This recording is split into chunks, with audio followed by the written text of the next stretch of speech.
Have you ever made a promise? Have you ever owned the key to something important? Do you have siblings that you're close to?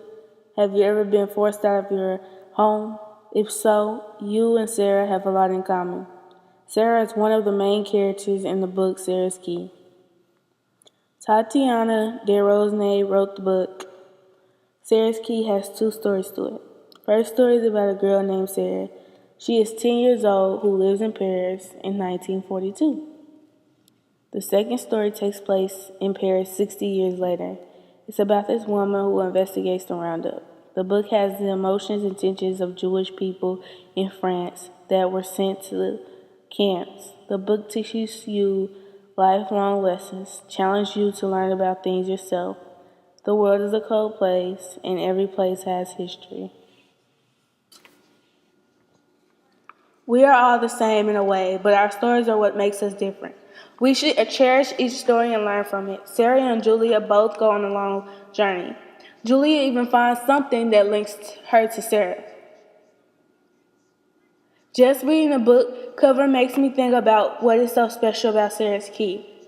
The book grabs your attention and keeps your attention throughout the book. Many historical books are boring and never understandable, but Sarah's Key is the first historical book that made me keep reading the book without putting it down. Once you pick up the book, you will want to keep reading because you will want to know what is going to happen. French police took Sarah and her parents. They were arresting Jewish families. Sarah thinks everything's okay because it's not the German police.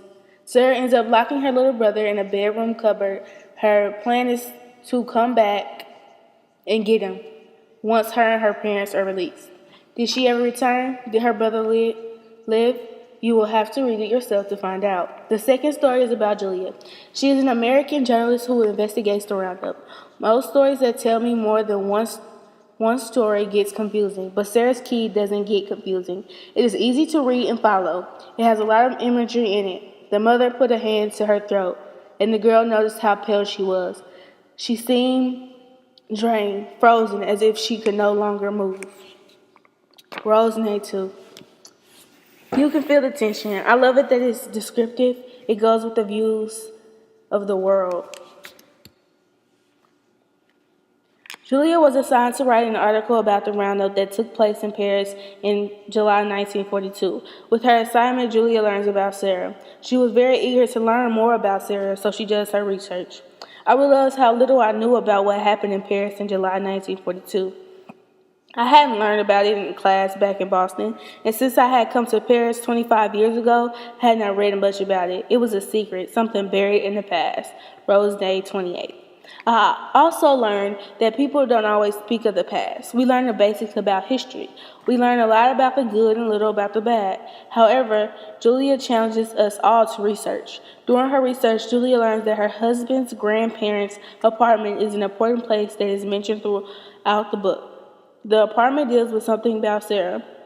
Julia learns a lot about Sarah. She even names her newborn after Sarah. She and her husband end up breaking up. Julia then moves back to America.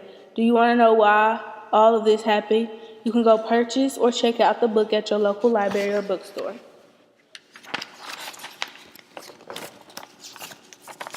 My views of the world is that it's a cold world. Even though it's cold, we have hope, but most cases the hope gets shattered. The book covers my view of the world perfectly. Soon they'll be back in the apartment, and Mama will make breakfast. The little boy will come out of the hiding place. Papa will go to the warehouse down the road, and things will be safe again soon. Rose May 19. In the beginning, the girl had the hope that everything will go back to normal soon.